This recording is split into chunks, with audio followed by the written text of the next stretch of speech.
Boa tarde, pessoal, tudo bem? Esse é o tema da minha palestra, os 14 hábitos de analistas de dados altamente produtivos. Essa palestra eu desenvolvi pensando principalmente em pessoas que estão passando por momentos de transição de carreira. Tá? Eu conversei com bastante gente do mercado, ao longo do período também, do meu momento de transição, entre certificações, cursos e etc., a gente foi escrevendo essa lista, e essa lista, a ideia é que ela seja um organismo totalmente vivo. Né? Aqui não tem achismo, não tem nada, é coisa que o pessoal foi, ao longo dos anos e ao longo da sua carreira, foram me passando e eu tentei compilar aqui. Mas também, no final, vocês podem me adicionar no LinkedIn e essa lista não parar nos 14, é que isso vá aumentando ao longo do tempo. Aqui a gente divide entre hard e soft skills e a gente vai conversando ao longo do tempo. Então, quem sou eu? Né? O Victor Coelho. A minha área principal de formação foi marketing, eu saí do ensino médio e fui direto. Passei por algumas companhias, fui coordenador de comunicação do Grupo Carrefour, também de grandes varejistas, coordenador de marca, branding, etc. Então, eu tinha muito uma visão de como funcionava o negócio. Né? Só que eu sentia muita falta de insights para conseguir formular as minhas estratégias e ajudar com que as empresas e as marcas as marcas que eu trabalhava pudessem alavancar suas vendas e as estratégias de marketing, e por assim foi. E aí eu resolvi fazer essa migração de carreira. Hoje, atualmente, eu trabalho na Zamp. A Zamp é a marca-mãe do Burger King e do Popeyes aqui no Brasil. E a gente responde para a RBI, que é a marca mundial. Eu trabalho principalmente na área do app do Burger King. Então, se vocês estão usando ali o app do BK, Clube BK e afins, a parte do Totem também sou eu que cuido, 100% da área de Analytics. Recentemente a gente está migrando, a gente não está sendo mais analista, mas a gente está partindo para uma área de engenharia de Analytics. Né? Então a gente cuida toda a parte do Data Warehouse, então toda a parte do T e do L do ETL. Partindo aqui, a gente vem com a divisão que eu comentei com vocês no começo, entre soft skill e hard skill. Quando eu comecei as certificações, comecei a pensar em fazer essa transição de carreira e ao longo do percurso, eu senti muita falta do soft mesmo, né? Então, hard skill, a gente tem lá, entra no YouTube, tem o Guanabara ensinando sobre Python, tem cursos, N cursos sobre diversas bibliotecas de Python e assim por diante, SQL e afins. Mas quais são os soft skills necessários para entrar na área?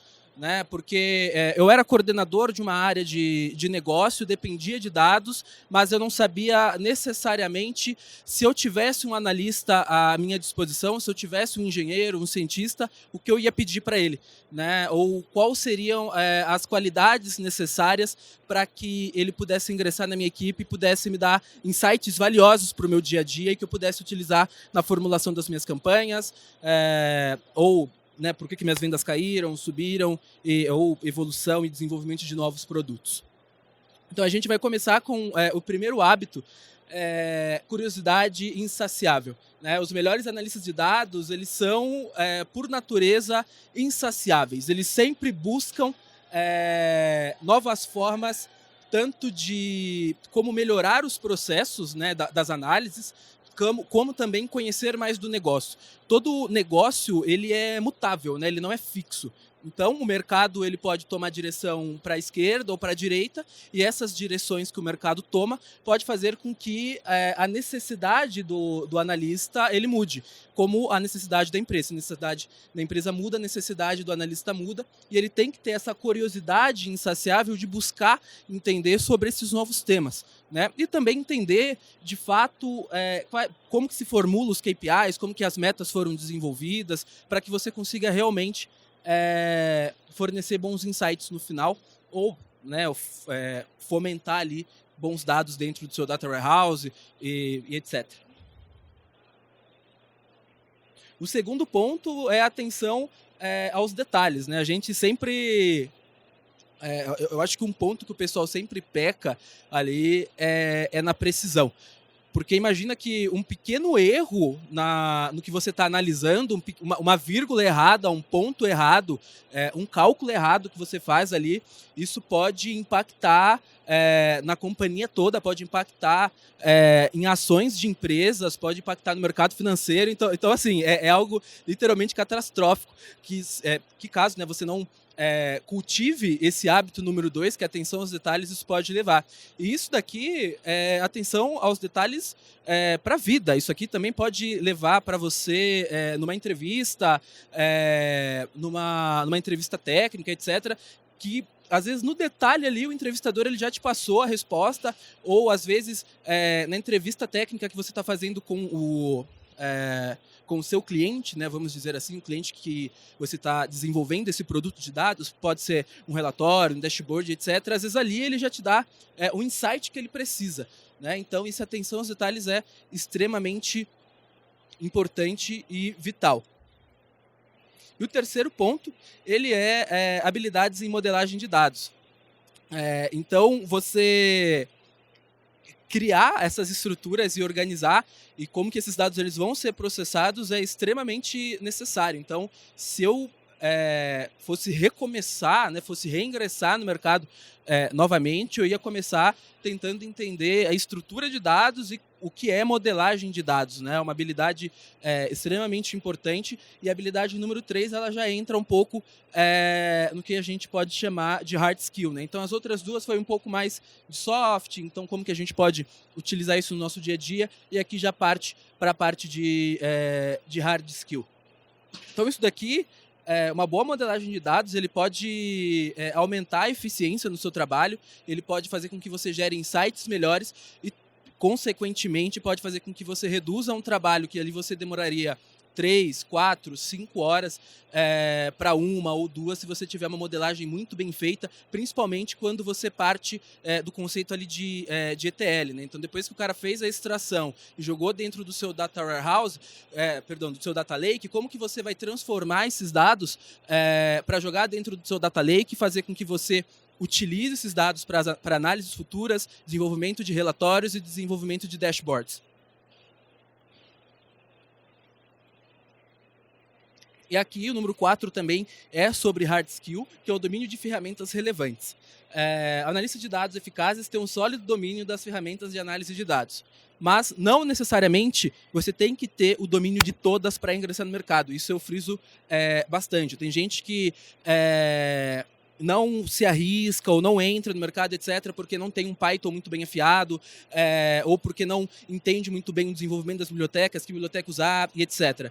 Mas eu já adianto, se você tiver um Excel muito bom e saber SQL, cara, você já consegue começar a trabalhar ali dentro, consumir dados de um banco de dados, fazer a extração num CSV, jogar dentro do Excel e começar a brincar ali e trazer muitos insights. Não necessariamente você precisa saber todas as ferramentas disponíveis para que você comece na área. Porque passa dia, passa noite, passa mês, passa ano. Sempre a gente vai ter uma nova biblioteca, uma nova atualização de biblioteca e uma nova ferramenta que vai substituir a anterior. Então, se você desenvolve os requisitos necessários para se tornar um analista de dados, que seria esse basicão como é o Excel, o SQL, cara, começa, vai por aí e depois você vai partindo, vai aprendendo Python ao longo do tempo, vai aprender nas bibliotecas, e isso vai servir para você como um incremental. Isso vai ser mais uma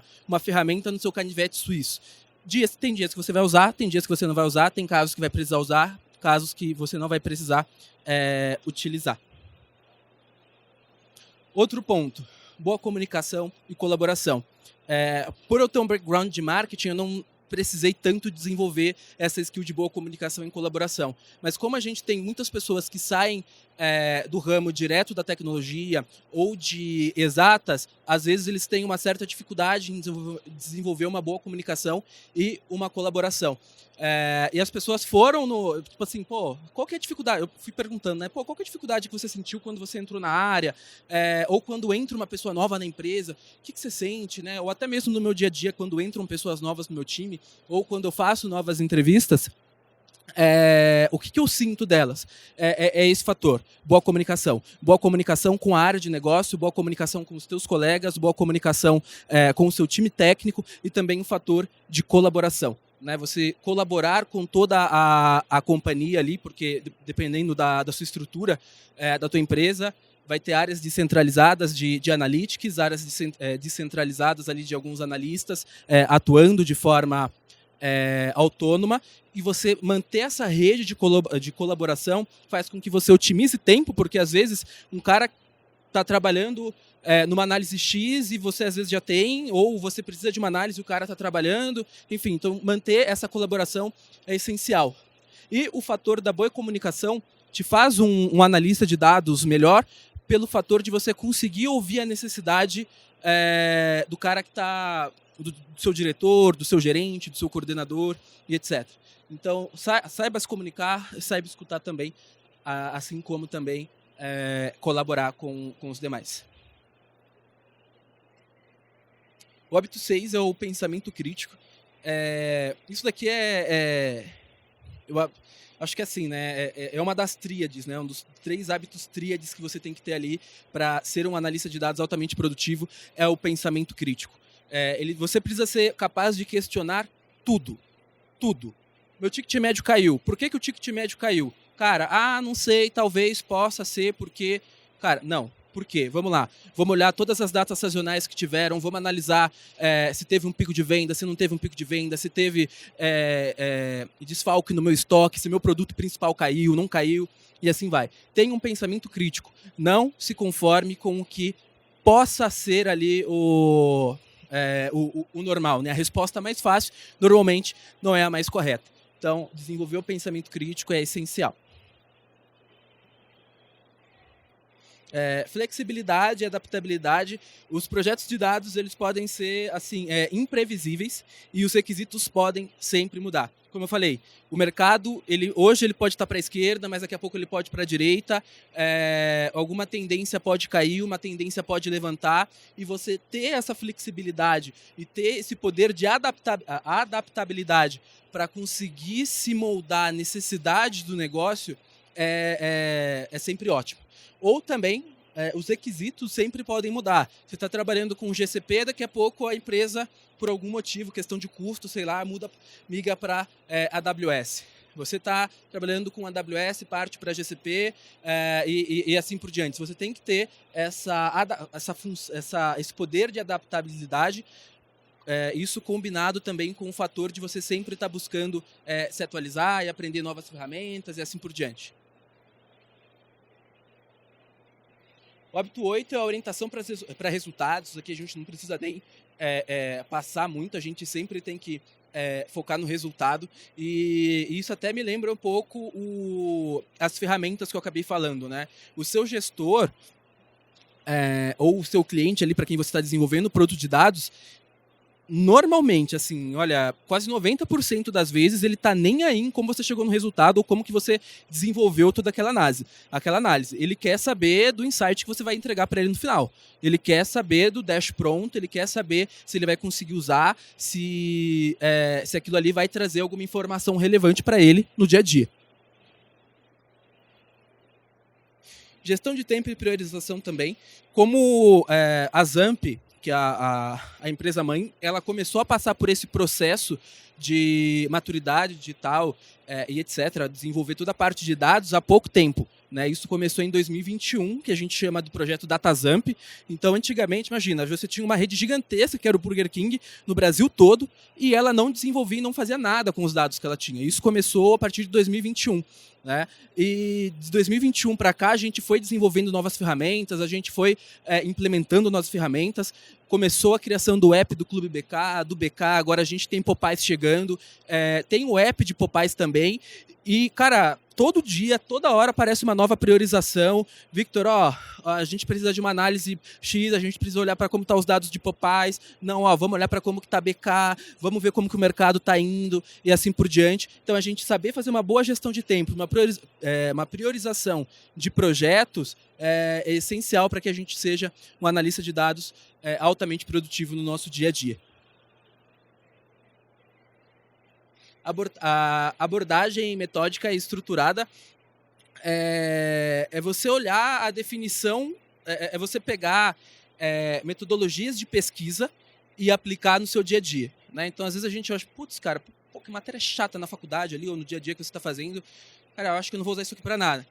Sinceramente, você usa. Pegar metodologias de pesquisa para desenvolver questões para que você possa melhorar ali no seu dia a dia como um analista de dados, fazer uma interpretação cuidadosa dos resultados também é super importante. O 10 é a paixão por resolver problema. Isso daqui é, sem dúvida, um dos principais também, porque cada dia é um problema diferente, é um relatório que não... É um relatório que quebrou, um relatório que não está funcionando, é um dado que, está chegando errado, enfim. Não tem um dia que você, como analista de dados, que você vai acordar e vai ter paz na sua vida. Isso sendo bem sincero. Todos os dias você vai ter um BOzinho, todo dia você vai ter um problema para resolver. E você tem que estar com essa paixão queimando dentro de você. Tem que ter isso ali intrínseco. Pô, vamos resolver problema e etc. Então, por isso também que até engenheiros se dão muito bem como analista de dados, porque eles já estão acostumados a resolver certos tipos de problema no seu dia a dia. Né? Então, fazer essa migração de carreira para eles, entre aspas, acaba ficando um pouco mais fácil. O respeito pela privacidade de dados, isso aqui é lei até, né? Você pode ser preso, você pode ser processado, pode pagar várias multas, etc. Isso daqui. Então, eu recomendo fortemente que vocês procurem pela LGPD, entendam o que é LGPD, cada um dos tópicos que estão lá. Olha para a base de dados que você está utilizando ali no seu dia a dia. Olha para a base de dados, pelo amor de Deus, gente. Olha para a base de dados que você está, sei lá, se você está utilizando o ChatGPT para te ajudar em alguma análise no dia a dia. Olha o que você está compartilhando ali. Isso, aquilo pode interferir na LGPD ou pode impactar isso em algum momento. 13º é a capacidade de traduzir dados em insight. Isso daqui resume o teu dia 100%, resume o que é a tua carreira, e se você for desenvolvê-la aí na área de dados, é 100% isso. Então, se você é um engenheiro de dados, você vai ter que pensar em como que você vai estruturar um código para fazer a extração dos dados para gerar insight. Esses dados fazem sentido eu extrair para gerar insights? Como Analytics Engineer, o que eu vou mandar para a minha camada do Lake para gerar insights. Né? Então, isso é o que resume o teu dia a dia. Você tem que ter essa capacidade de traduzir dados em insights. E o 14º é conhecimento profundo em estatística. Como eu falei, se você tem o mínimo conhecimento ali de SQL, já consegue fazer algumas consultas, consegue dar uma olhada, consegue jogar isso para um Excel e começa a tratar esses dados e você já consegue tirar alguns insights, se você tem conhecimento em estatística, isso daqui também já te faz um analista de ouro e muito bem visado dentro dos processos seletivos e assim por diante. Né? Então, estudar estatística é 100% essencial para o nosso dia a dia e para que a gente seja um analista de dados altamente produtivo. Esse é meu LinkedIn, cadê aqui? Victor Coelho em vez do O é o 0, meu Instagram é Victor The Creative. Vocês podem ficar à vontade para me contatar dentro do LinkedIn para que a gente cresça essa lista, né? Não fique com ela só em 14. E também, se vocês tiverem curiosidade ou tiverem dúvidas nesse momento de transição de carreira, eu fico 100% aberto ali para a gente conversar de como que eu migrei de uma área 100% nada a ver com a área de dados, que é marketing, publicidade, propaganda ali, para essa área que vem crescendo cada dia mais. Tá joia? Agradeço pela atenção de vocês. Obrigado. Não, porque os outros, eles estão tudo fazendo 30 minutos em cima. Aí as perguntas... Pessoal, como o Vitor foi ligeirinho, vamos abrir perguntas no palco? Alguém tem pergunta? Peraí, deixa eu chamar meu road. Aqui, ó. Eu não sei se pode fazer... Aqui é assim. Você tá escutando? Tô sim. Que bom. Uma das perguntas é quantas pessoas participaram dessa pesquisa, desses hábitos e de soft skills e hard skills? Você tem noção de quantas pessoas? Foi cerca de 250, 240 pessoas, foi muita gente, e ali eu fui pegando o que era mais comum entre o que eles iam falando ali. Então, como eu participo de diversas comunidades e também dentro da DataZamp tem bastante gente, a gente tem muita gente na vice-presidência de tecnologia do Burger King, eu fui tratando esses dados e também é legal que esses hábitos não são só de profissionais brasileiros. Então, eu perguntei pro pessoal lá da RBI, que é do BK dos Estados Unidos, do pessoal de UK, do Reino Unido, o que eles achavam, o que eles estavam vendo, que eles precisavam de um analista no dia a dia no mercado. Legal. A outra pergunta é, faz quanto tempo que você está na área de dados? Olha, faz quase 1 ano e 2 meses, por aí. Caramba! Por aí. O que me tornou sênior tão rápido assim, não foi ser um gênio, tá? Foi ser... Parece. Mas foi ter a habilidade de entender o negócio.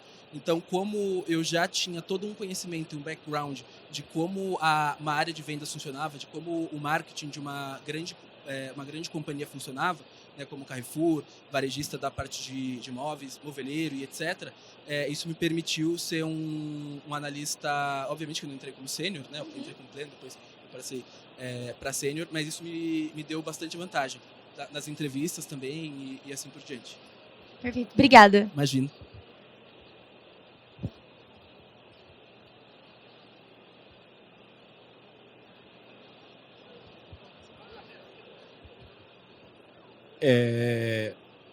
Boa tarde. Boa tarde.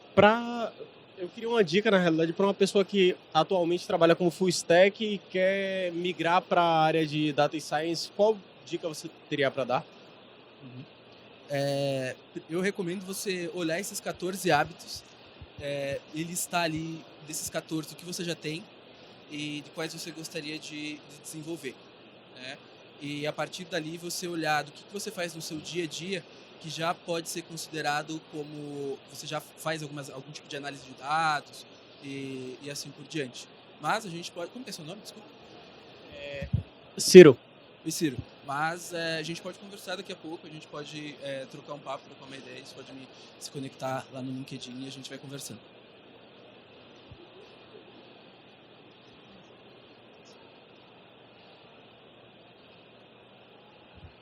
Tudo bem, Vitor? Tudo bem? Uma pergunta. Você sempre falando aí sobre a sua transição, né? Veio do marketing para dentro de Data Science. E para quem, assim, não teve, né? Já entrou aí dentro de Data Science e se originou aí. Que dica você daria para entender o negócio melhor? Porque realmente é uma coisa que a gente percebe, né? Que tem essa distância, essa dificuldade. Eu acredito que conversas abertas com o gestor mesmo. Né? Então, tentar mapear quais são as suas dores no dia a dia ali, o que você às vezes não consegue entender, e sentar com o seu gestor, ou sentar até mesmo com os seus pares ali no seu dia a dia, se você estiver trabalhando dentro de uma squad, que é uma equipe multidisciplinar, tentar entender ali um pouco mais e perguntar, o que faz parte do negócio, assim, tem uma meta lá, sei lá, meta de spend, o que é spend? Né? O que é a frequência de um usuário? O que é um ticket médio? Como que a gente calcula isso? Né? Quais são as nossas metas globais da companhia? A meta global é aumentar a venda em X%. Legal. Tá, mas sabe de onde que saiu essa meta? Então, fazer essas perguntas para os seus pares e também para a sua gerência facilita com que você aprenda do negócio específico ali mesmo. Mas, se você quiser partir... eu sou um cientista de dados na área farmacêutica. Né? Então, a gente tentar buscar estudar um pouco o básico ali de como funciona o mercado farmacêutico. Né, buscar entender como funciona o varejo, quais são os principais KPIs do varejo, quais são algumas metas também que você pode ter ali dentro dessa área. Obrigada. Imagina.